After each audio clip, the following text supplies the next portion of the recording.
నమస్తే, this is Radhakrishna. Welcome to వాల్గన్ news. ప్రస్తుతం ఏపీలో రాజకీయాలు అయితే రణరంగాన్ని తలపిస్తున్నాయి. ఖచ్చితం ఇప్పుడు అక్కడ పోలింగ్ శాతం కనుక చూస్తే కనుక గతంలో కంటే ఇప్పుడు 2.5% అధికంగా పెరిగినటువంటి పరిస్థితి. సో ఈ క్రమంలో కూటమికి హెచ్చంటూ కూడా అనేక విశ్లేషణలు, అనేక పోస్ట్ పోల్ సర్వేలు కూడా వెల్లడిస్తున్నటువంటి పరిస్థితి.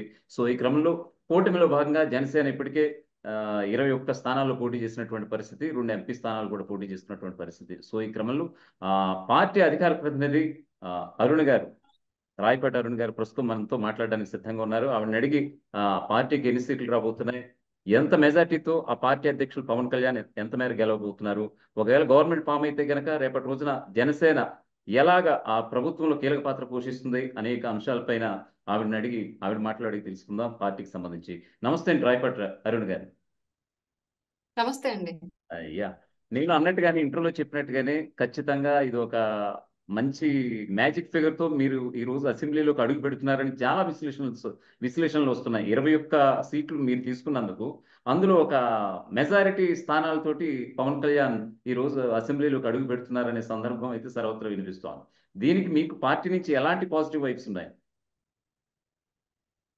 కంప్లీట్ గా అండి, ఇన్నాళ్ళు మేము పడిన కష్టానికి 10 ఏళ్ల పాటు పార్టీ నడపడానికి మా అధ్యక్షులు పవన్ కళ్యాణ్ గారు పడిన కష్టానికి, అలా ఇన్ని రోజులు పెద్ద ఎత్తున పవన్ కళ్యాణ్ గారు ఎందుకు త్యాగం చేయాలి, ఎందుకు తగ్గాడు, 21 సీట్లు ఏంటి, సింగిల్ గా వెళ్ళొచ్చు కదా, మనమే గెలుస్తాం కదా, లేదంటే కనీసం ఒక 50 సీట్లైనా గెలుచుకోగలం కదా, హంగు వస్తుంది కదా, ఇలా రకరకాలుగా ఆయన్ని ఎంత ఫోర్స్ఫుల్ టార్చర్ చేశారంటే అంత చేశారండి కళ్యాణ్ గారిని. కానీ ఆయన వాస్తవాలకు దగ్గరగా రాష్ట్ర పరిస్థితుల కోసం ఎలాంటి నిర్ణయాలు తీసుకోవాలి, రాష్ట్రం బాగుపడాలంటే ఈ ప్రస్తుతం ఉన్నటువంటి వైసీపీ గవర్నమెంట్ దించి ఉమ్, అధికారంలోకి రావాలి అంటే ఎలాంటి నిర్ణయాలు తీసుకోవాలి అనేది ఆయన కూలంకుషంగా పరిశీలించి పర్సనల్ సర్వేలు చేయించుకొని ఓకే. నియోజకవర్గం ఆయన అంతర్గత టీం తోటి సర్వేలు చేయించుకొని ఎంత కష్టపడ్డాడో ఆయనకి మాత్రమే తెలుసు, దగ్గరగా చూసే కొంతమంది మాలాంటి వాళ్ళకి మాత్రమే తెలుసు. ఉమ్, ఇవన్నీ కనిపించిన వాళ్ళు కుల సంఘాల నాయకుల పేరుతోటి, లేదంటే అభిమాన సంఘాల నాయకుల పేర్లతోటి రకరకాలుగా ఆయన్ని ఎన్ని రకాలుగా అంటే అన్ని రకాలుగా వీలైతే అంత హింసించారండి. వాటన్నింటిని తట్టుకొని, ఉమ్, అన్ని అవమానాలని, అన్ని మాటల్ని తట్టుకొని, కొంతమంది సీట్లు దక్కక బయటకు వెళ్ళిపోయి, నిన్న మొన్నటి వరకు ఆయన చరిష్మా మీద ఎదిగి, ఆయన చరిష్మా మీద డబ్బు సంపాదించుకునే వాళ్ళ పెద్ద నాయకులుగా చెప్పుకుంటూ వాళ్ళకి వాళ్ళే, ప్రజలు ఉమ్, చెప్పినా చెప్పకపోయినా అవును. అట్లాంటి వాళ్ళందరూ టికెట్ రాలేదని బయటికి వెళ్ళి ఆయన మీద ఎన్ని నిందలేశారో, ఎన్ని నేరాలు చేశారో వాళ్ళని ఈ YCP party and YCP party supported channels ఎంత జాకిలేసి పైకి లేపి ఆయన తిట్టించాయి. ఇవన్నీ చూసాం మనందరం. ఉమ్, ఆయన చేసినటువంటి ఈ త్యాగానికి, ఆయన పడినటువంటి ఈ మానసిక టార్చర్ కి వాళ్ళ ప్రతిఫలం రాబోతుంది రేపు జూన్ 4న. ఉమ్. భారీ మెజారిటీతో కూటమి విజయం సాధించి అధికారం స్థాపించి అసెంబ్లీలో అడుగు పెట్టబోతుంది. అట్లాగే 21 సీట్లలో పోటీలో ఉన్నటువంటి జనసేన నాయకులు అందరూ కూడా మాక్సిమం నంబరు ఉమ్. అసెంబ్లీలోకి వెళ్ళబోతున్నారండి. జనసేన గుర్తుని అసెంబ్లీలోకి పెట్టబోతున్నారు. ఓకే, ఖచ్చితంగా అత్యధిక స్థానాలు ఏ జిల్లాలో మీరు ఆశించబోతున్నారు, గెలిచే స్థానాలు? జనసేన నుంచా అండి, కూటమి నుంచా? జనసేన నుంచి జనసేన నుంచి మేము కూటమి ఇరవై అభ్యర్థులు ఒకటి ఈ కూటమి వేవ్ అభ్యర్థులుగా బరిలోకి దిగిన గెలుస్తారనుకుంటున్నాం. జనసేన అభ్యర్థుల నుంచి. ఈ వేవ్ లో 21 మంది గెలిచే అవకాశాలు ఉన్నాయి మేము బలంగా నమ్ముతున్నాం. నమ్ముతున్నారు? 100% మాకు ఎక్కడ ఏ టికెట్ కూడా ఈ టికెట్ ఓడిపోయిద్ది అనే ఫీలింగ్ రావట్లే మాకు. 21 స్థానాలు ఓకే. బలంగానే నిలబడ్డారు. అంతే స్థాయిలో పోలింగ్ జరిగింది. అంటే వాళ్ళ నియోజకవర్గాలు అదే స్థాయిలో ఓటరు వాళ్ళని నమ్మాడు కాబట్టి 21 స్థానాలు అసెంబ్లీకి వెళతాయని మేము బలంగా నమ్ముతున్నాం సార్. ఓకే, మరొక వైపు ఓట్ల ట్రాన్స్ఫర్మేషన్ ఖచ్చితంగా జరిగిందని మీరు భావిస్తున్నారా? అంటే గతంలో ఆ పోలింగ్ ముందు ష్యూర్ అండి. పోలింగ్ కు ముందు జనసేన అండ్ టీడీపీ గ్రౌండ్ లెవెల్లో నిజంగా కొట్టుకున్నాయి. నిజంగా అది చర్చించుకోవాల్సిన విషయం. సో ఆఫ్టర్ పోలింగ్ మీకు ఏమనిపిస్తోంది? అటువంటి నెగిటివ్ వైబ్స్ ఏమన్నా ఉన్నట్టు ఎక్కడన్నా ఒకటి రెండు దుక్కులు దాఖలాలు ఏమన్నా మీకు వచ్చాయా? జనసేన టీడీపీ కొట్టుకుంది, ఎవరు కొట్టుకున్నారండి? నాయకులు కొట్టుకున్నారు. నాయకులు కొట్టుకున్నారు. కార్యకర్తలు కానివ్వండి, ఉమ్, అభిమాన ఓటర్లు కానివ్వండి, ఎక్కడ కొట్టుకోవాలి, కలిసి పనిచేశారు. ఒకళ్ళ భుజం మీద ఒకళ్ళు చేతులు వేసుకుని ఒకళ్ళనొకళ్ళు ముందుకు తీసుకెళ్లి పోలింగ్ బూత్ వరకు ఆ ఓటు వెళ్ళింది. ఓకే. కొన్ని చోట్ల ఎలా అనిపించింది అంటే మాకే, ఈ నాయకులు పని చేయకుండా పద్ధతిగా ఇంట్లో కూర్చుంటే చాలు, ఓటు అయితే ట్రాన్స్ఫర్ అయ్యింది, వీళ్ళు బయట తిరిగితేనే ఓటు స్ప్లిట్ అయ్యేలా ఉందని అనిపించింది కొన్ని సందర్భాల్లో. అంటే వాళ్ళే ప్రమాదకరం అని మీకు చాలా అనిపించింది? కొన్ని చోట్ల వీళ్ళు అంటే మేము మాకు సపోర్ట్ గా మేము చెప్పినట్టుగా వాళ్ళు వినట్లేదని, లేదంటే మాకు అనుకూలంగా వీళ్ళు నడవట్లేదని, ఇట్లా డిస్టర్బెన్సెస్ కొన్ని చోట్ల చిన్న చిన్న డిస్టర్బెన్సెస్ వచ్చాయి. దాన్ని గోతికాండ నక్కలాగా కాచుకొని చూస్తున్నటువంటి సాక్షి పేపర్, సాక్షి ఛానల్ పెద్ద వేసి చూపించాయి అన్నమాట. పెద్ద పెద్ద సబ్ టైటిల్స్ పెట్టి పెద్దగా వేసి చూపించాయి. అది చిన్నదే కానీ పెద్దగా చేయాలని ట్రై చేశారు. అట్లాంటి సందర్భాలను మేము చూసినప్పుడు మాకేమనిపించింది అంటే వీళ్ళు అసలు ఇంట్లో కూర్చుంటే బాగుండు, గ్రౌండ్ లో ఎలాగో ఓటరు ఆ కూటమి వైపుకు మగ్గాడు, పవన్ కళ్యాణ్ గారు తీసుకున్నటువంటి నిర్ణయాన్ని, అలాగే చంద్రబాబు గారి గతంలో చేసినటువంటి పరిపాలనని, అదే మళ్ళీ బీజేపీ చేస్తున్నటువంటి పరిపాలనని అన్నింటినీ యాక్సెప్ట్ చేశాడు ఓటర్. వీళ్ళ ముగ్గురిని యాక్సెప్ట్ చేశాడు. ఓటేయడానికి సిద్ధంగా ఉన్నాడు ఓటరు. వీళ్ళు వెళ్ళి మధ్యలో మళ్ళీ ఏ పూల పెట్టి గెలికి పాడు చేసినట్టున్నారే అని ఫీలింగ్ కొన్ని సందర్భాల్లో కలిగింది. నాకు కూడా కలిగింది. కానీ ఇవాళ 100% ఎలక్షన్ దగ్గరకు వచ్చినప్పటికీ కళ్యాణ్ గారు అన్నారు కూడా ఒకసారి, ఎలక్షన్ దగ్గరకు వచ్చేటప్పటికి ఆటోమేటిక్ గా నది అనేది పొంగటం స్టార్ట్ అయితే చిన్న చిన్న పిచ్చి మొక్కలు, అలాగే చిన్న చిన్న బురద కొట్లు అన్ని అవి కొట్టుకుపోతాయి. ఆటోమేటిక్ గా అవి కూడా శుభ్రమే వెళ్ళిపోతాయి. అట్లాగే ఈ చిన్న చిన్న గొడవలు అనేవి ఎలక్షన్ దగ్గర పడే కొంది తగ్గిపోతాయి. అందరూ కలిసి ఈవీఎం దగ్గర వెళ్ళిపోద్ది ప్రతి ఓటు అని చెప్పేసి అన్నారు కళ్యాణ్ గారు మాతో. ఇట్లా జరుగుతుంది అన్నప్పుడు అదే యాజ్ ఇట్ ఈస్ గా నిజమైందండి. ఎక్కడ ఒక్క చిన్న పొరపక్షం కూడా కూటమి అభ్యర్థుల మధ్య జరగలేదు. బీజేపీ అభ్యర్థిని ఇచ్చిన చోట టీడీపీ జనసేన వాళ్ళు కంప్లీట్ గా సపోర్ట్ చేసి బీజేపీ అభ్యర్థి మా అభ్యర్థి అడిగి ఫీల్ అయ్యారు. టీడీపీ నించిన చోట ఇదే సిచ్యువేషన్, జనసేన నించిన చోట ఇదే సిచ్యువేషన్. ఓట్ అయితే 100% ట్రాన్స్ఫర్ అయిందండి. కళ్యాణ్ గారు ఎంత మరొక వైపు హైదరాబాద్ నుంచి సుమారు 40 లక్షలు ఓటర్లు ఇక్కడి నుంచి తరలి వచ్చి ఓటు హక్కు వినియోగించుకున్నారు. మరొక వైపు మహిళలు, వృద్ధులు క్యూ లైన్ లో నిలబడి మరి ఓటు వేశారు. అది వైఎస్ఆర్సీపీ ప్లస్ అవుతుందని వాళ్ళు నమ్ముతున్నారు. అయితే చాలా మంది హైదరాబాద్ నుంచి తరలి వచ్చినటువంటి జనం ఎవరైతే ఉన్నారో ఖచ్చితంగా తాము వైఎస్ఆర్సీపీకి మద్దతు పలకడానికి వచ్చారని వాళ్ళైతే బలంగా నమ్ముతున్నారు. మీరు ఎంతవరకు యాక్సెప్ట్ చేస్తున్నారు? ఆ ఓట్ బ్యాంక్ ని ఎలా తీసుకుంటారు మీరు? కూటమికే అనుకూలంగా ఉంది అని మనం చెప్పుకోవడానికి చిన్న ప్రాక్టికల్ ఎగ్జాంపుల్ చెప్తాను మీకు. సహజంగా ఎవరు ఒప్పుకున్నా ఒప్పుకోకపోయినా గ్రౌండ్ లో డబ్బులు పంపిణీ అనేది జరుగుతుంది ఆటోమేటిక్. వైఎస్ఆర్సీపీ పార్టీ ఇచ్చిన ఒక డబ్బులను, లేదంటే మిగతా పార్టీలు ఇచ్చిన డబ్బులను తీసుకొని కంపల్సరీగా ఓటేయడానికి రావాలి, లేదంటే ఆ పథకాల గురించి ఓటేయడానికి రావాలి అనుకున్న కాన్సెప్ట్ వచ్చినప్పుడు పథకాలనే తీసుకుంటే వేరే రాష్ట్రాలకు వలస వెళ్ళిపోయినారు కాబట్టి అది పెద్ద బాధ. పథకాలు ఆ బాధని కవర్ చేయలేవు.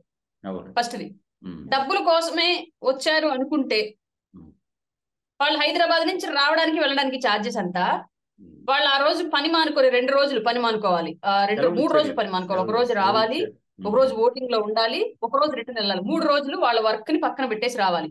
ఈ 3 రోజులు వాళ్ళ ఇన్కమ్ ఎంత, ఇది కంపేర్ చేసుకుంటే వీళ్ళు ఓటుకి ఇచ్చే డబ్బులు ఎంత, ఈ డబ్బుల కోసం వచ్చారనడానికి అవకాశమే లేదు, ఛాన్సే లేదు. సో ఈ ప్రభుత్వం మీద క్లియర్ గా వ్యతిరేకతతోనే మనం పక్కనుంటే అక్కడ ఉన్న ఓట్లు సరిపోకపోతే, యాంటీ గవర్నమెంట్ ఓట్లు సరిపోకపోతే మళ్ళీ ఇదే గవర్నమెంట్ వచ్చే ఛాన్స్ ఉంది. కాబట్టి మనం వెళ్ళి ఈ వైసీపీ గవర్నమెంట్ ని దించాలి అని చెప్పేసి వ్యయ ప్రయాసలకు ఓర్చి ఛార్జీలు పెట్టుకొని అంత దూరం నుంచి ట్రావెల్ చేసి వచ్చి ఇక్కడ కూడా ఈ ఎర్రని ఎండలో నైట్ చెమ్మ చీకట్లో 1 గంట వరకు సాగింది కొన్ని బూతుల్లో పోలింగ్. మా బూత్, అలాగే మా అమ్మ వాళ్ళ ఊరు బూత్, ఒంగోలు కొన్ని బూతులు అయితే 1 గంటకి ఈవీఎంలు సీలేశారు, ఈవీఎంలు తీసుకున్నారు. అంటే ఆ టైం వరకు ఓటింగ్ ఉంది. అంత నిలబడగలిగారంటే వాళ్ళలో ఉన్న కసి, ప్రభుత్వం మీద వ్యతిరేకత అంతే తప్ప ప్రభుత్వం మీద ప్రేమ కాదు. ప్రభుత్వం మీద ప్రేమ అయితే చాలా మంది వేస్తారులే మనలాగే, ఈ ఎండేంది, ఈ వానేంది, ఈ నేడైంది అని చెప్పి వెళ్ళిపోయేవాళ్ళు. కానీ కసి మాత్రం వాళ్ళు అంతసేపు నించోబెట్టింది, వైసీపీని ఓడించాలన్న కసే నించోబెట్టింది. కాబట్టి అది యాంటీ గవర్నమెంట్ గా కూటమికే పోలేదు. మరొకవైపు మీ అధ్యక్షులు పవన్ కళ్యాణ్ కి పోటీ చేసినటువంటి పిఠాపురం విషయం చూసుకుంటే కనుక గతంలో కంటే ఇప్పుడు 5% అక్కడ పోలింగ్ శాతం పెరిగినటువంటి పరిస్థితి. గతంలో 83, ఇప్పుడు 88 అంటున్నారు. సో ఈ క్రమంలో మీ అధ్యక్షులు పవన్ కళ్యాణ్కి గెలుపు సిద్ధిస్తుందని మీరు బలంగా నమ్ముతున్నారు. అది ఎంత మేరకి మెజారిటీ వచ్చే అవకాశం ఉందని మీరు నమ్ముతున్నారు? సార్ నేను అక్కడ కొంతమంది నాయకులతోటి గ్రౌండ్ లో పనిచేసిన క్యాడర్ తో మాట్లాడిన దాన్ని బట్టి నాకున్న వచ్చిన ఇన్ఫర్మేషన్ 50,000 మెజారిటీ వస్తుందని చెప్పేసి అంటున్నారు సార్. మేబీ అది నేను కాంటాక్ట్ అయిన వాళ్ళు అంతగా తెలియని వాళ్ళు ఏంటే కనుక అది రాంగ్ అయ్యి ఉండొచ్చు. తెలిసిన వాళ్ళు కొంతమంది ఏంటంటే కొంతమంది 1,00,000 మెజారిటీ రావచ్చు అని చెప్పేసి అంటున్నారు. కాబట్టి దాని గురించి అయితే నేనైతే ఏం మాట్లాడను. బట్ నాకు డైరెక్ట్ అక్కడి నుంచి వచ్చిన సోర్స్ అయితే 50,000 మెజారిటీ వస్తుంది. అక్కడ టికెట్ ఆశించి భంగపడ్డ వర్మ సపోర్ట్ ఎలా చేశారని మీకు పార్టీ తరపు నుంచి ఎలాంటి ఇన్ఫర్మేషన్ ఉంది? ఒక అధికార ప్రతినిధిగా మీకు మాజీ ఎమ్మెల్యే వర్మ టికెట్ ఆశించి భంగపడ్డారు. నేను వర్మ గారిని కలిసే అవకాశం నాకు రాలేదు. నేను పిఠాపురం వర్క్ చేయడానికి వెళ్ళలేకపోయాను కాబట్టి కొన్ని నియోజకవర్గాలు తిరిగి ఆ తర్వాత నాకు యాక్సిడెంట్ జరిగి ఇంజ్యూర్ అవడంతో నేను వెళ్ళలేకపోయాను. కాబట్టి వర్మ గారిని కలిసి ఉంటే నా మనసులో ఉన్న భావం ఆయన డైరెక్ట్ గా చెప్పేదని ఈ రోజు కాకపోతే ఏదో ఒక రోజు డెఫినెట్ గా చెప్తాను. ఆయనకైతే జనసేన పార్టీ తరఫు నుంచి 2 చేతులెత్తి నమస్కారం పెడుతున్నాం సార్ టీడీపీ వర్మ గారికి. ఆయన చేసిన సపోర్టు కొంచెం అంటే కొంచెం కూడా స్వార్థం చూయించుకోకుండా, అసూయకు వెళ్లకుండా, నాకు రావాల్సిన టికెట్ నేను ఒకసారి ఇండిపెండెంట్ గా గెలిచిన టికెట్ నేను ఎందుకు ఇవ్వాలి వీళ్ళకి అని చెప్పేసి ఆయన అనుకోకుండా కళ్యాణ్ గారి టికెటే ఆయన టికెట్ గా భావించి అంత నిస్వార్థంగా అంత కష్టపడి వర్క్ చేశారు సార్ అక్కడ వర్మ గారు. వర్మ గారు చేసిన సపోర్టే రేపొద్దున పిఠాపురంలో భారీ మెజారిటీ, అందులో ఎలాంటి సందేహం లేదు మాకు. సో అది వర్మ గెలుపని కూడా మీరు భావించవచ్చు. ఎగ్జాక్ట్ గా ఐ మీన్ ఆయన సపోర్ట్ ముమ్మాటికి వర్మ గారు గెలిపేది, వర్మ గారి గెలిపే. పిఠాపురానికి 2 ఎమ్మెల్యేలను బలంగా చెప్తున్నాం మేము. పవన్ కళ్యాణ్ ఒకళ్ళు అయితే వర్మ గారు ఒకళ్ళు. తెర ముందు ఒకళ్ళు, తెర వెనుక ఒకళ్ళు. యా, ఖచ్చితంగా మరొక వైపు అండి పవన్ అది కళ్యాణ్ గారు. ఎలాగన్నా మీరు అభివర్ణించుకోవచ్చు. యా, మరొక వైపు పవన్ కళ్యాణ్ గారిని గెలిపించుకోవడానికి ఎన్ఆర్ఐలు విదేశాల నుంచి సైతం తమ ఓటు హక్కు వినియోగించుకోవడానికి వచ్చారు. ఆ ఒక్కొక్క ఓటు ఖరీదు సుమారు 2 లక్షల రూపాయలు. వాళ్ళ ఓన్ ఖర్చులతో వచ్చారనేది కూడా చాలా పత్రికల్లో చూసాం, చాలా న్యూస్లో కూడా వచ్చాయి. సో వాళ్ళ యొక్క ఓటు బ్యాంక్ మీద మీ స్పందన ఏమిటి? ఎప్పుడూ లేదు. గతంలో గాజువాక కావచ్చు, భీమవరంలో పోటీ చేసి ఓడిపోయారు. అప్పుడెప్పుడు కూడా రానటువంటి స్పందన ఈసారి పిఠాపురం వేదికగా పవన్ కళ్యాణ్ గారు పోటీ చేస్తున్నారంటే ఖచ్చితంగా గెలిపించాలి పవన్ కళ్యాణ్ని, తమ అభ్యర్థిని గెలిపించుకోవాలని ఎక్కడెక్కడ దేశ విదేశాల నుంచి వచ్చారు అనేది మాట అయితే వినిపించింది. సో అటువంటి ఓటర్ల పట్ల మీ పార్టీ నుంచి స్పందన అంటే యాజ్ ఎ స్పోక్స్ పర్సన్ గా మీరు ఉన్నారు కాబట్టి. ఒక్క పిఠాపురం కాదు సార్, అన్ని నియోజకవర్గాలు జనసేన పోటీ చేసినటువంటి అన్ని నియోజకవర్గాలకి విదేశాల్లో ఉన్నటువంటి ఎన్ఆర్ఐ విభాగం నుంచి కూడా చాలా మంది వచ్చారండి. ఎన్ఆర్ఐ విభాగం నుంచి కానివ్వండి. అసలు ఎప్పుడు గతంలో మేము ఎప్పుడు చూడాలంటే ఇంత అవేర్నెస్ ఉందా లేదంటే అప్పుడు వచ్చినా సరే ఇంత పబ్లిసిటీ జరగలేదా, లేదంటే ఈసారి ఇంకా ఎక్కువ అప్పుడెప్పుడు 10 మందో 5గురు వచ్చుంటే ఈసారి 100లో వచ్చారన్నది తెలియదు కానివ్వండి. 2024 ఓటింగ్ కి పక్క దేశాల్లో ఉన్నటువంటి వాళ్ళు అందరూ మాక్సిమం కూటమికి సపోర్ట్ గా ఉన్నటువంటి మాక్సిమం మెంబర్లు వచ్చేసి ఇక్కడ ఓటేశారంటలో ఎలాంటి సందేహం లేదు. నాకు తెలిసినంత వరకు కళ్యాణ్ గారే రాష్ట్రంలో జరుగుతున్న దాష్టికాలను అంతర్జాతీయంగా వినిపించేలాగా చేశాడు కాబట్టి ఇవాళ ఖచ్చితంగా ఈ ప్రభుత్వం మీద తీవ్రమైన అసహ్యం కలిగింది. తెలుగువాడు ఎక్కడున్నా, ఆంధ్రుడు ఎక్కడున్నా, ఏ దేశంలో ఉన్నా సరే ఈ గవర్నమెంట్ దించాలి. కాబట్టి మనకి ఎంత ఖర్చు అయినా సరే పోయి మన హక్కులు మనం వినియోగించుకొని రావాలి, మన మద్దతు మనం కూటమికి ఇచ్చి రావాలని భావించారని చెప్పేసి నేను భావిస్తున్నానండి. నాకు తెలిసి పి గన్నవరానికి సంబంధించి ఒక కార్యకర్త కాదు, నార్మల్ గా ఎన్ఆర్ఐ ఓటరు హరి తోలేటి అనుకుంటాను ఆయన పేరు. ఫ్యామిలీతో సహా వచ్చాడండి. ఆయన ఎక్కడ ఆస్ట్రేలియాలోనే ఎక్కడ ఉంటాడు. ఫ్యామిలీతో సహా వచ్చి ఓటేసి నేను షాక్ అయ్యాను. సార్ ఏంటి మీరు అక్కడి నుంచి ఎట్లా వచ్చారంటే, నేను కూటమికి చేయగలిగేది ఒక ఎన్ఆర్ఐగా పక్క దేశాల్లో ఉంటా, ఆర్థికంగా అప్పుడప్పుడు సపోర్ట్ చేయగలిగినా నిజంగా చేసే సపోర్ట్ ఇదే. నా ఓటు, నా భార్య ఓటు వేయడమే. 100% నా హక్కును నేను వినియోగించుకొని నా మద్దతు నేను పవన్ కళ్యాణ్ గారికి, నా నియోజకవర్గంలో నిలబడే జనసేన అభ్యర్థి తెలియడానికి ఇది ఒక్కటేనండి మార్గం. అందుకే వచ్చి నాకు ఇంత ఖర్చు అయిందని కూడా నేను భావించుకోలేదు. నేను జస్ట్ అడిగిన ఎంత అయింది సార్ ఖర్చు అంటే సింపుల్ గా చెప్పేశాడు 2,70,000 అయిందని. నాకు అసలు షాక్ అయిపోయింది. 2,70,000 ఖర్చు పెట్టి ఓటేయడానికి వచ్చారా? ఇక్కడ ఉంటున్న చాలా మంది నిద్రమొహాలు ఇళ్లలో నిద్రపోతుంటారు, మనం ఆ ఎండలో పోయి క్యూలో నుంచి ఎక్కడ వేయాలి అని చెప్పేసి అవేర్నెస్ లేనటువంటి దేశద్రోహులు అక్కడి నుంచి వచ్చారా అని చెప్పేసి నాకు చాలా అంటే చాలా చేతులెత్తి దండం పెట్టాలనిపించింది. ఎన్ఆర్ఐలు అందరికీ అక్కడి నుంచి ఇక్కడికి వచ్చి ఓటేసిన వాళ్ళందరికీ ఎంత ఖర్చు అవుతుందా అని. ఇక్కడేమో 2,000కి 3,000కి ఓటు అమ్మేసుకుంటుంటే వైసీపీకి ఇంకోకరికో 2,70,000 ఖర్చు పెట్టి ఓటేయడానికి వచ్చారు. ఎంత పెద్ద అసలు ఇంకా అది నా దేశం, నా రాష్ట్రం అని బాగుంటేనే అట్లాంటి జరుగుతుంది సార్, లేదంటే జరగదు. మరొక వైపు చంద్రబాబు మీద ప్రధాన అభియోగం ఏంటంటే, ప్రజల్లో కావచ్చు, ఆయన ఇప్పుడు అధికార పక్షంగా ఉన్న విపక్షాల నుంచి వచ్చే స్వరం ఒకటే, మేనిఫెస్టో అమలు చేయదని. అటువంటి సూపర్ 6 మేనిఫెస్టోతో మీరు ఇప్పుడు వస్తున్నారు, ఉమ్మడి మేనిఫెస్టోతో పాటు. సో దాన్ని సఫలీకృతం చేయాలి ఖచ్చితంగా. మెగా డిఎస్సీ మీద తొలి సంతకం కావచ్చు, వాలంటీర్లకు 10,000 రూపాయలు కావచ్చు, అయితే ఇంకా 4,000 రూపాయలు పెన్షన్ విషయంలో కావచ్చు, A to Z అమలు పరిచే విషయంలో మీ వంతు బాధ్యత ఎంతవరకు తీసుకుంటారు? చంద్రబాబు వెనకాల ఉండే మీరు చేయించాలి. ఎంతవరకు కాదు సార్, నెరవేరేంత వరకు మా బాధ్యత ప్రభుత్వం నడపడంలోనూ మేనిఫెస్టో నెరవేర్చడంలోనూ ఉంటుంది సార్. కళ్యాణ్ గారిని మేము బలంగా నమ్ముతున్నాం. ఆయన ఎంత మొండి వ్యక్తో, ఎంత నిస్వార్థపరుడో, అనుకున్న పని చేయడంలో ఎంత స్థాయికి ఎక్కుతాడో, ఎంత స్థాయికి దిగుతాడో మాకు తెలుసు క్లియర్ గా కళ్యాణ్ గారి గురించి. ప్రజలకు ఇస్తున్నటువంటి కూటమి తరపు నుంచి ప్రజలకు ఇస్తున్నటువంటి హామీలను 100% నెరవేర్చేంత వరకు కూడా పవన్ కళ్యాణ్ గారు మద్దతుగా ఉంటారు రాష్ట్ర ప్రజలకి. అలాగే ఎన్డీఏ కూటమి నడిపేటువంటి గవర్నమెంట్ లో మార్గదర్శిగా ఉంటారు. మరి అదే అంటున్నానండి, యాక్చువల్ గా చంద్రబాబు పెట్టినటువంటి సూపర్ 6 మేనిఫెస్టోని ఆ రోజు రిలీజ్ చేసినప్పుడు బీజేపీ పట్టుకోవడానికి కూడా తనకి చేతులు చేతులతో పట్టుకోవడానికి కూడా మనస్కరించలేదు బీజేపీకి, అందుకే దూరంగా ఉంది. చంద్రబాబు మాటల్ని నమ్మడానికి వీల్లేదనేది బీజేపీ వీళ్ళు చెప్తున్నటువంటి మాట, వైఎస్ఆర్సీపీ వాళ్ళు. మీ ఇద్దరే సంయుక్తంగా పట్టుకుని మేనిఫెస్టో రిలీజ్ చేయడం, ఉమ్మడి మేనిఫెస్టో, సూపర్ 6 మేనిఫెస్టో. ఆ డౌట్ కొద్దీ నేను అడిగాను, బీజేపీ ఎన్డీఏ కూటమిలో భాగస్వాములుగా ఉన్నటువంటి మిగతా రాష్ట్రాల యొక్క రాష్ట్రం యొక్క మేనిఫెస్టోను కూడా ఎక్కడ బీజేపీ ప్రభుత్వానికి సంబంధించిన నాయకత్వం ఆ రాష్ట్రం యొక్క మేనిఫెస్టోని ఇది కేంద్ర మేనిఫెస్టో లేదా ఇది బీజేపీ మేనిఫెస్టోని ఏ రాష్ట్రంలో చూపించలేదండి, చూపించరు కూడా. కేంద్ర మేనిఫెస్టో సపరేట్ గా ఉంది, వాళ్ళ ప్రతి రాష్ట్రంలో అదే అమలు చేస్తారు.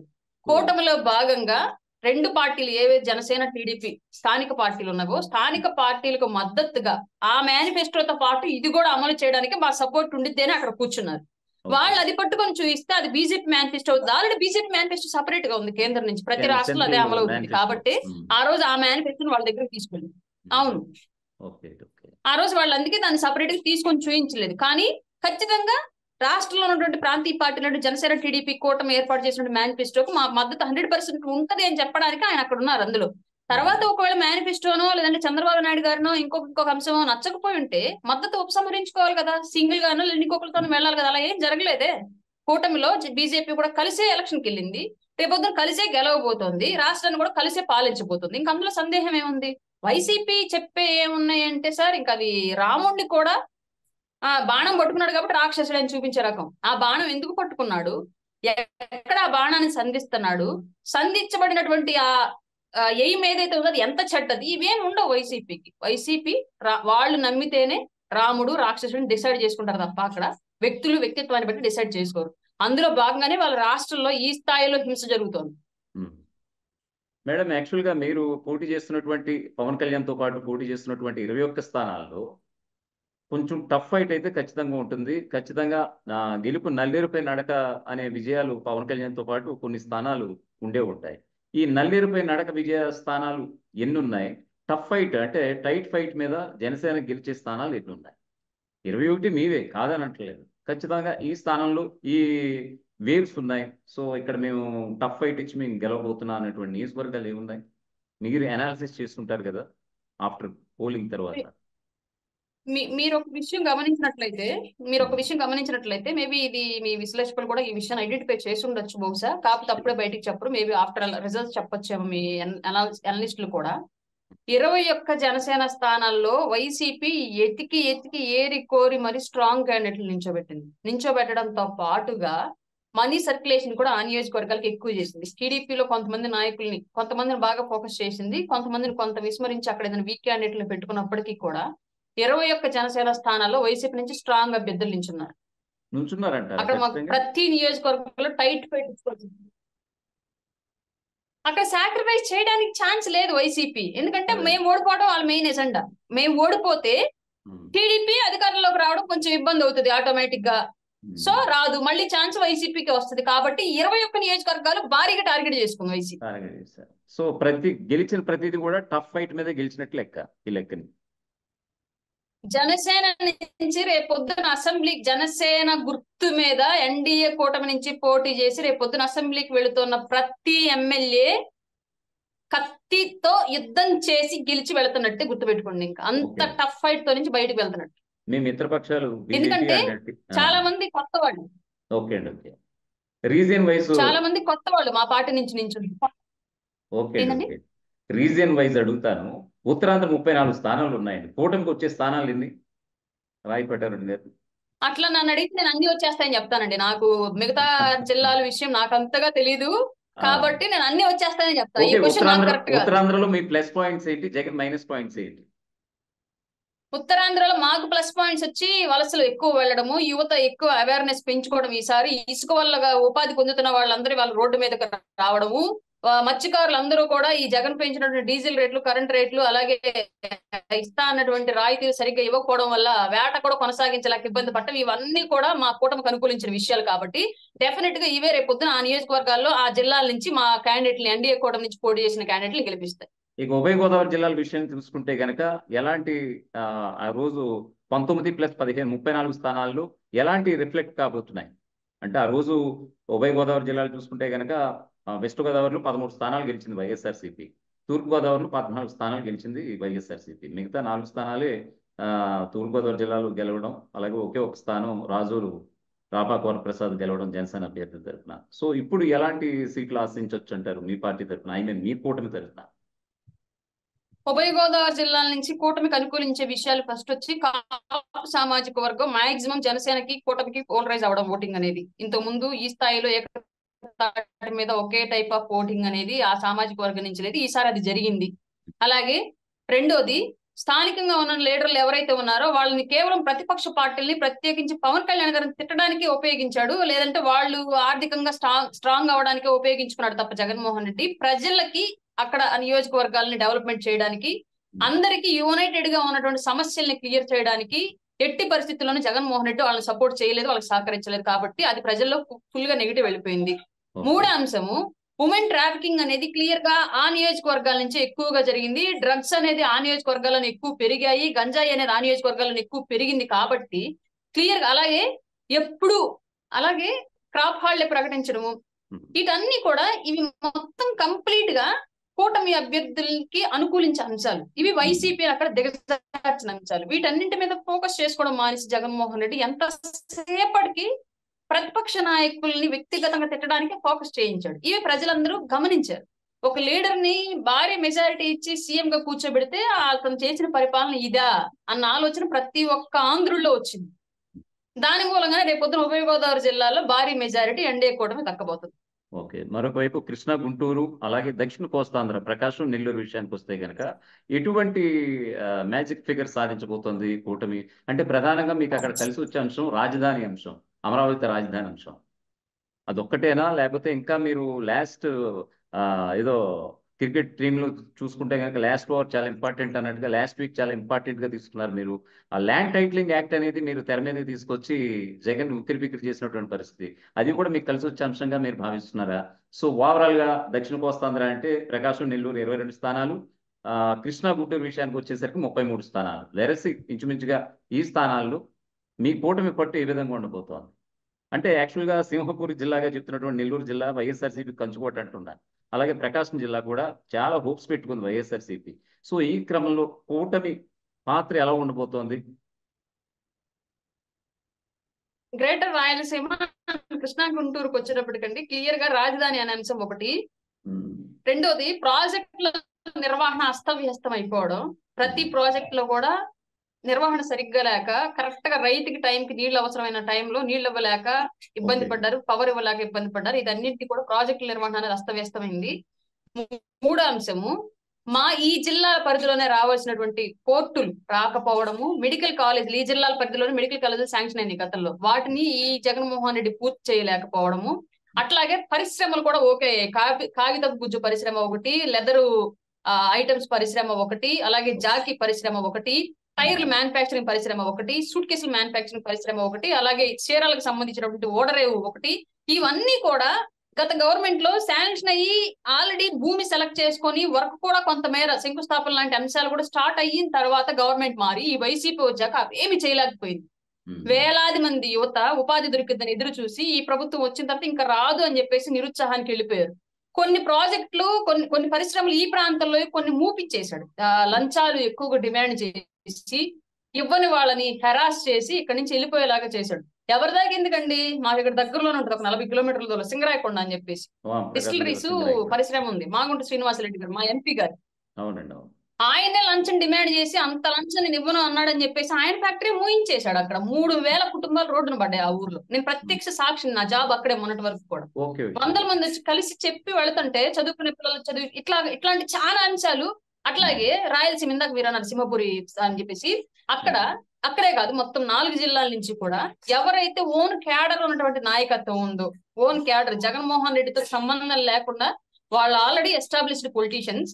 ఆల్రెడీ గత సీఎంల పరిపాలనలో ఒక ఎంపీ, ఎమ్మెల్యే, అలాగే దానికి సంబంధిత స్థానాల్ని అనుభవించి ఉన్న వ్యక్తులు. అట్లాంటి నాయకుల్ని ఈ జగన్మోహన్ రెడ్డి పిల్ల చేష్టలు చేసి వాళ్ళని కాపాడుకోలేకపోయాడు.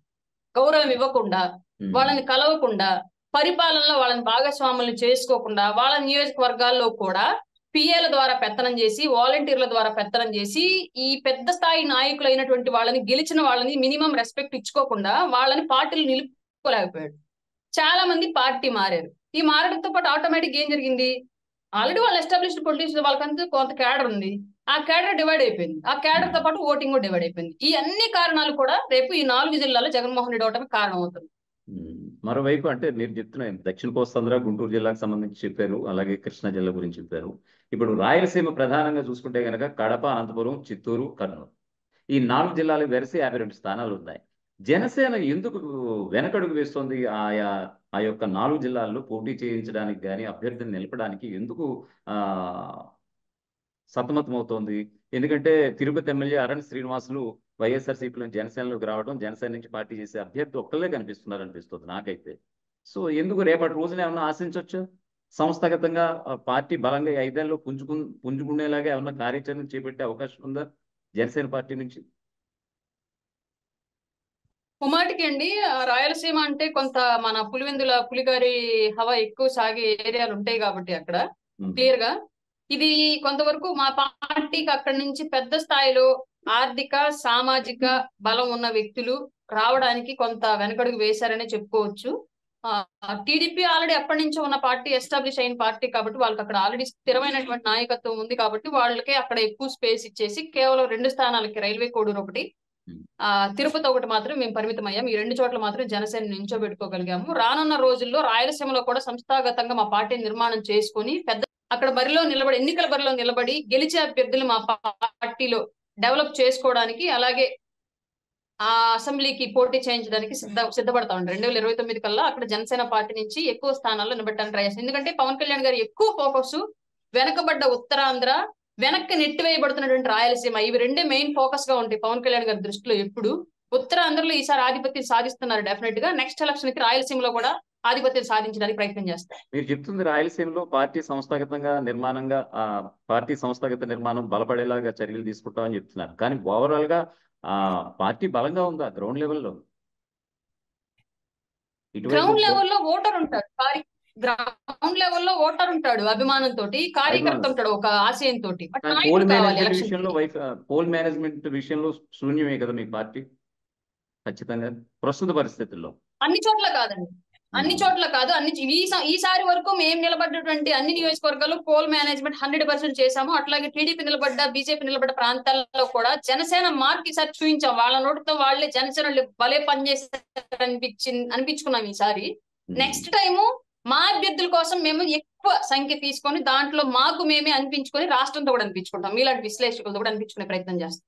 ఖచ్చితంగా 21 స్థానాలు గెలుస్తాయంటున్నారు. రేపటి రోజున ప్రభుత్వం వస్తే ఎలాంటి కీ రోల్ పోషించబోతున్నారు? మిగతా నేతల గురించి నేను మాట్లాడట్లేదు, మీ అధ్యక్షులు పవన్ కళ్యాణ్ కోసం మాట్లాడుతున్నాను. కీ రోల్ అంటే మీకు ఇందాక చెప్పాను నేను ఒక క్వశ్చన్ లో, గవర్నమెంట్ ని రూల్ చేయడంలో పవన్ కళ్యాణ్ గారు మార్క్ 100% ఉంటుంది. ఆయన భాగస్వామ్యం లేనిది ప్రభుత్వం అనేది జరగదు. ఖచ్చితంగా ఇప్పుడు ఈ కూటమిని ఏర్పరచడంలో కానివ్వండి, కూటమిని అధికారంలోకి తీసుకొచ్చుకోవడంలో కానివ్వండి, ఎంత స్థాయిలో ఆయన మార్పు చూయించుకొని ఆయన కష్టాన్ని అక్కడ చూయించుకున్నాడు. రేపొద్దున ప్రభుత్వం నడపడంలో కూడా ఖచ్చితంగా ఆయన మార్పు ఉంటుంది, ఇందులో ఎలాంటి సందేహం లేదు. బట్ ఏ పొజిషన్ లో ఉండి దాన్ని చేస్తారంటే నాకు తెలియదు. అంటే సీఎం సీట్ కోసం ఏమన్నా చాలా మంది అభిమానులు కావచ్చు, మీలాంటి క్రియాశీలక నేతలు కావచ్చు ఆశిస్తారు కదా ఖచ్చితంగా తమ అధ్యక్షుడిని ఈ హోదాలో చూడాలి. ఖచ్చితంగా టీడీపీని ఒక రకంగా పుట్టి మునిగినటువంటి టీడీపీని మనం దాన్ని బతకనిచ్చాం. ఈసారి ఖచ్చితంగా అది కూటమి గవర్నమెంట్ ఫామ్ అయితే కనుక ఖచ్చితంగా మన వైపు చూస్తుంది. 2:3 రేషియోలు అంటే 2-3 సంవత్సరాల రేషియోలో ఏమన్నా సీఎం సీట్ ఏమన్నా ఆశించవచ్చు అంటారా పవన్ కళ్యాణ్కి? 3 సంవత్సరాలు చంద్రబాబు, 2 సంవత్సరాలు పవన్ కళ్యాణ్ అన్న పేరిట అవి అంటే ఇది జరుగుతుందా లేదా అనేది, సంకీర్ణ ప్రభుత్వం ఉండిద్దా లేదా అనేది నాకు తెలియదండి. దీనికి ముందు కాలం బంధన వేసేసారు ఆయన లోకేష్ గారు. లోకేష్ గారు లేదండి, దీనికి అవన్నీ నాకు సెకండరీ, అవన్నీ పెద్ద స్థాయిలో జరిగేవి. మీరు ఇందాక అన్నారు ఒక మాట, మీలాంటి ఆ, వాళ్ళందరూ ఆశించారు అని చెప్పేసి. స్టిల్ ఇప్పటికి కూడా పవన్ కళ్యాణ్ గారిని ముఖ్యమంత్రిగా చూసేంత వరకు నేను రాజకీయం వదలను, జనసేన పార్టీని వదలను. ఇది ఫిక్స్. నాకు ఇప్పటికి కూడా అదే ఉంది మైండ్ లో. But okay. దాన్ని ఎలా, నేను జస్ట్ ఒక కార్యకర్తగా నాకు ఆశ ఉంటుంది, ఆశయం కూడా ఉంటుంది. దానికి ప్రాసెస్ ఏంటి అనేది నేను నమ్మి పనిచేస్తున్న నా లీడర్ తెలుసు, పవన్ కళ్యాణ్ గారికి తెలుసు. అది ఎలా వెళితే మనం ఆ ప్లేస్ కి చేరగలం అని చెప్పేసి. ఇప్పుడు ఆయన ఆ దారిలోనే ఉన్నారు. డెఫినెట్ గా స్టెప్ బై స్టెప్, డెఫినెట్ గా రీచ్ చేయరు.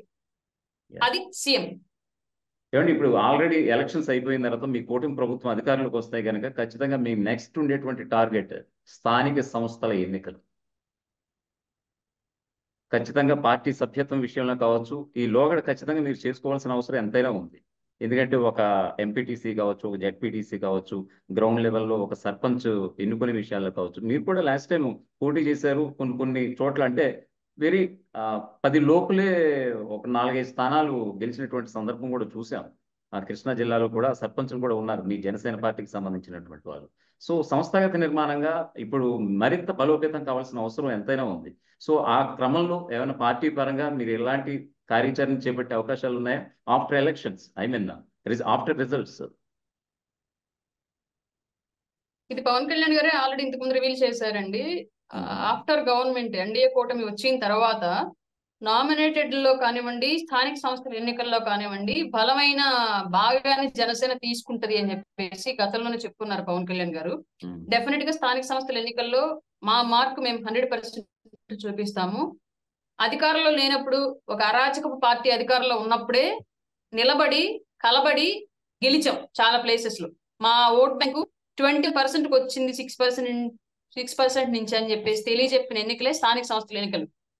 రేపొద్దున రాబోయే రోజుల్లో డెఫినెట్ గా ఎన్డీఏ కూటమి అధికారంలో ఉంటది. ఆల్రెడీ మా అభ్యర్థులు అసెంబ్లీలో ఉంటారు. కాబట్టి తప్పనిసరిగా రాష్ట్ర వ్యాప్తంగా మీరు ఇందాక అన్నటువంటి వెనకబడి ఉంది రాయలసీమ అనుకున్న దగ్గర కూడా జనసేన పార్టీ స్థానిక సంస్థల ఎన్నికల్లో పోటీ చేసి గెలిచి చూపించింది. మోస్ట్ పాపులర్ పొలిటీషియన్ గా ఆయనకి మంచి భారీ అకౌంట్స్, సబ్స్క్రైబర్స్ ఉండటం ఆ, అనేది ఒక నిజంగా గర్వించదగ్గ పరిణామం. నిజంగా జనసేన పార్టీ అధ్యక్షులుగా అది కూడా మోదీని నెట్టి మరీ ఆయన ముందు వరుసలో ఉన్నారు. సో ఈ క్రమంలో ఇప్పుడు ఇద్దరు కూడా ఒక ప్రియమిత్రుల కింద ఉన్నారు. సో ఈ క్రమంలో ఒక మంచి పొత్తుతో ఇప్పుడు ఏపీలో బరిలో నిలిచారు. సో ఈ క్రమంలో నేను అడిగేది ఏంటంటే ప్రత్యేక హోదా అంశాన్ని ఖచ్చితంగా జగన్ అయితే భూస్థాపితం చేసేసారని మీరు అంటున్నారు. అటు చంద్రబాబు కూడా ప్రత్యేక ప్యాకేజీతో నీరు గార్చేశారని ఆనాడు జగన్ కూడా మాట వేశారు. ఈ రోజు పవన్ కళ్యాణ్ మోదీకి అత్యంత సన్నిహితులుగా ఉన్నటువంటి ఈ నేపథ్యంలో పవన్ కళ్యాణ్ నిజంగా జనసేన పార్టీ ప్రత్యేక హోదా అంశాన్ని లేవనెత్తుతుందా? ప్రత్యేక హోదా అనేది ఆల్రెడీ ముగిసిపోయిన అధ్యాయం అని చెప్పేసి కేంద్రం నుంచి కొందరు చెప్పిన విషయం మనందరికీ తెలుసు. కానీ ప్రత్యేక హోదా వస్తే ఆంధ్ర రాష్ట్రానికి ఎలాంటి ఉపయోగకరమైన అంశాలు ఉంటాయి అనేది ఈ రాష్ట్ర ప్రజలు, యువత భావిస్తున్నారు. ఆ అంశాలని ప్రత్యేక హోదా తెచ్చి అవకాశం ఉంటే, అవకాశం లేకపోతే ప్రత్యేక హోదా లేకపోయినా సరే ఆ అన్ని అనుకూలతలను రాష్ట్రానికి సాధించి పెట్టడానికి 100% కృషి చేస్తామండి. ప్రత్యేక హోదా వస్తే వచ్చే అంశాలు ఏముంటాయి? ఉద్యోగాల్లో రిజర్వేషన్ ఎక్కువ పర్సెంట్ ఉంటుంది. కేంద్ర పరిశ్రమలకు రాయితీ, ఉద్యోగాల్లో ఎక్కువ కొత్త పర్సెంట్ పరిశ్రమలకు ఇస్తారు. రాయితీ, అలాగే పరిశ్రమలకు రాయితీ ఇస్తారు. అలాగే ఎక్స్పోర్ట్స్ అండ్ ఇంపోర్ట్స్ అన్నింటికి కూడా 100% బెటర్ దిగుమతి సుంకాల మీద రిటైల్ అనేది ఇస్తారు. బెటర్ రీటైల్ అనేది ఇస్తారు. అలాగే అవునండి. బడ్జెట్ కేటాయింపుల్లో కూడా కేంద్రం నుంచి ఇచ్చేటువంటి నిధుల ద్వారా కూడా ఎక్కువ పర్సెంటేజ్ ఇస్తారు. అలాగే రాష్ట్రానికి జరుగుతున్నటువంటి పనులు ఏవైతే రైల్వే, పోర్టులు, అలాగే విమానాశ్రయాలు ఇవన్నీ కేంద్ర పరిధిలో జరిగాయి కాబట్టి వీటన్నింటికి కూడా కేంద్రం ఇచ్చేటువంటి పర్సెంటేజ్ ఎక్కువ ఉంటుంది స్టేట్ కి. ఈ అన్ని అంశాలు క్లియర్ గా ప్రత్యేక హోదా లేకపోయినప్పటికీ కూడా, కేంద్రం నుంచి పర్సెంటేజ్ రాకపోయినప్పటికీ కూడా, ప్రత్యేక హోదా వల్ల వచ్చే పర్సెంటేజ్ స్టేట్ లోనే ఆ టైప్ ఆఫ్ ఇన్కమ్ జనరేట్ చేసి ప్రజలకి ఈ ఫెసిలిటీస్ అన్ని కూడా ఎన్డీఏ కూటమి ఏర్పాటు చేసింది స్టేట్ లో. ఓకే. అలాగే నాగబాబుని రాజ్యసభ సభ్యుడిగా చూడొచ్చా? అనకాపల్లి ఎంపీ సీటు వదులుకున్నటువంటి నాగబాబుని నాకు మీ తెలియదు సార్. జనసేన జనసేన పార్టీ అధికార ప్రతినిధిగా మిమ్మల్ని అడుగుతున్నాను. నాగబాబు గారిని రాజ్యసభ సభ్యులుగా చూసే అవకాశం ఉందా లేదా? చాలా ఇప్పటికే బయట అది చాలా నాకు పుకార్లు షికార్లు చేస్తున్నాయి. ఆయన వస్తుంది లేదు సార్, అది నాకు తెలియదు. ఎందుకంటే నేను మాట్లాడితే మీరు పుకార్లు షికార్లు అన్నవి నిజాలు అన్నట్లుగా ప్రచారం చేసేస్తారు. కాబట్టి నాకు తెలియదు. ఆయన నించోను అన్నా సరే ఆ టైంలో కంపల్సరీగా నిలబడాల్సి వచ్చింది. అన్నయ్య మీరు రెడీగా ఉండండి అని చెప్పేసి మా అధ్యక్షులు కళ్యాణ్ గారే చెప్పారు ఆయనకి. తర్వాత మళ్ళీ పొత్తులో కొన్ని త్యాగాలు చేయాల్సి వచ్చేటప్పటికి సొంత అన్నయ్య సీటు కూడా త్యాగం చేశారు కళ్యాణ్ గారు. నాగబాబు గారు కూడా మాట్లాడకుండా తమ్ముడు నిర్ణయం నా నిర్ణయం అని చెప్పేసి, ఆయన అధ్యక్షులు వారి నిర్ణయం నా నిర్ణయం ఒక కార్యకర్తగా అని చెప్పేసి ఆయన భావించి ఏం మాట్లాడకుండా ఇచ్చేసారు ఆ టికెట్. మనస్ఫూర్తిగా ఆయనకి రేపు పొద్దున ఒక సముచిత స్థానం రాబోయే ఎన్డీఏ కూటమి గవర్నమెంట్ లో రావాలి అని చెప్పేసి నేను కోరుకుంటున్నాను. నాలాంటి వాళ్ళు చాలా మంది ఆశ కూడా అది. అట్లాంటి వ్యక్తులు చట్టసభల్లో ఉంటే సామాన్యులకు మంచి జరుగుతుంది అని చెప్పేసి మేము అందరం భావిస్తున్నాం. కాబట్టి ఆయనకు ఒక సముచిత స్థానం దక్కాలని మనస్ఫూర్తిగా కోరుకుంటున్నాము. కానీ అది ఏ స్థానము ఎలా అనేది మాత్రం మాకు తెలియదు సార్. అలాగే మరొక వైపు కడప ఎంపీ వేదికగా జరిగినటువంటి పరిణామాలు మీకు తెలియదు కాదు. షర్మిల వర్సెస్ జగన్, ఆ తర్వాత జగన్ వర్సెస్ విజయం అన్నట్లుగా సాగింది నిజంగా ఆ యొక్క ఘట్టం అంతా చూసుకుంటే గనక.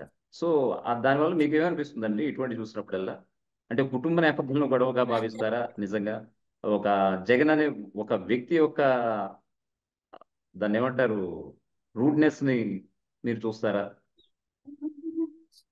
ఒక వ్యక్తిలో పదవీ కాంక్ష, డబ్బు కాంక్ష ఏ స్థాయిలో ఉండిద్దో ఆ వ్యక్తిని ఎంత ఉన్మాదానికి దుర్మార్గానికి పురిగొల్పిద్దో ఒక ఎగ్జాంపుల్ గా చూపించాలి అంటే అది ఈ సంఘటన. జగన్మోహన్ రెడ్డి గారు అండ్ ఫ్యామిలీ అండ్ వివేక గారి హత్య, అలాగే కడప ఎంపీ సీటు, ఇవన్నీ కూడా మనందరికీ స్టేట్ కి తెలుగు వారికి టీచ్ చేసిన అంశం ఏంటి అంటే ఒక వ్యక్తిలో అధికార కాంక్ష, పదవీ కాంక్ష, డబ్బు కాంక్ష ఉంటే ఏ స్థాయికి దిగజారుతాడో, ఎంత దుర్మార్గాలకు పాల్పడతాడో ఒక ఎగ్జాంపుల్ వివేకానంద రెడ్డి గారి మర్డర్. ఆ మర్డర్ రాయలసీమకి జగన్మోహన్ రెడ్డి అంటే ఎలాంటి వ్యక్తి అనేది నాట్ ఓన్లీ రాయలసీమ, అసలు జగన్మోహన్ రెడ్డి అనే వ్యక్తి తెలిసిన వాళ్ళందరికీ అతని వ్యక్తిత్వం ఏంటిదనేది తెలియచేసింది. అతను ఎలాంటి వాడు, అతని మనస్తత్వం ఏంటిదనేది తెలియచేసింది. అలాగే రాయలసీమ ప్రజలకు కూడా ఎలాంటి నాయకుల్ని ఎన్నుకోవాలి అనేది కూడా ఒక లెసన్ ని టీచ్ చేసింది. నాకు తెలిసి ఇప్పుడు రేపు పొద్దున షర్మిల గారు గెలుస్తారా లేదా అనేది నేను చెప్పలేను కానివ్వండి. గతంలో ఆ ఎంపీ సీటుకు వచ్చిన మెజారిటీకి భారీ కోత పెట్టి మేబీ ఓటమి కూడా కారణం వచ్చిన చెప్పలేను. కానీ అది అంతకు ముందు దాదాపు 5 లక్షల మెజారిటీ వచ్చిన సీటు కాబట్టి చూడాలి మరి అది ఎటువైపు తూగిద్దో ఆ తక్కెడలో త్రాసు ఎటువైపు చూడాలి. వెయిటింగ్. నేను కూడా ఆ కడప ఎంపీ సీటు గురించి చాలా ఈగర్ గా వెయిట్ చేస్తున్నాను. కడప ఎంపీ సీటు కూటమి అభ్యర్థి భూపేష్ రెడ్డి గెలిచే అవకాశం లేదంటారా? మీరు మాట్లాడుతున్న ఉందా? నేను ఇందాక చెప్పాను మీకు, కడప ఎంపీ అభ్యర్థిగా షర్మిల గారు గెలిచిద్దా లేదా నాకు తెలియదు. కానీ మెజారిటీ తగ్గించడంలో కానివ్వండి, ఓడించడానికి కానివ్వండి డెఫినెట్ గా ఆవిడ కారణమైంది. ఇప్పుడు ఆ ఎంపీగా అక్కడ పోటీ చేసిన అవినాష్ రెడ్డి ఓడిపోయింటే ఆటోమేటిక్ గా కూటమి అభ్యర్థి గెలిచినట్టే. ఓకే, ఫైనల్ గా దానికి షర్మిల గారి కారణం అవుతుంది. దానికి షర్మిల గారి కారణం అవుతారు. ఫైనల్ గా మీరు ఎన్ని స్థానాల్లో గెలవబోతున్నారు అవుట్ ఆఫ్ 175 అసెంబ్లీ సీట్స్? 125 నుంచి 135 మధ్యలో మా నంబర్ ఉండిద్దని మేము ఎక్స్పెక్ట్ చేస్తున్నాం సార్. అది ఇంకా ఎక్కువ అవుతుందా తక్కువ అవుతుందా అని 125 to 130 అంటున్నారా కూటమి గెలిచే సంఖ్య? 125 to 135 అవుట్ ఆఫ్ 175. ఓకే, ఇంకా ఎంపీల విషయంలో మేడం? ఎంపీల విషయంలో అబౌట్ 20 ఉంటుంది sir. About 20. Okay okay. Anyway thank you so much అండి. థ్యాంక్ యూ సో మచ్ రాయబడ్డారు గారు. మీ యొక్క ఇంపార్టెంట్ టైం అది నాకు అర్థమవుతోంది. ఓ పక్కన ఫోన్లు ఇవన్నీ చూసుకుంటూ చాలా కాల్స్ వస్తున్నాయి. నాకే కొంచెం ఇంకా చేద్దామని ఉంది కానీ anyway thank you so much అండి మీ విలువైన సమయం మాకు ఇచ్చినందుకు. Thank you so much.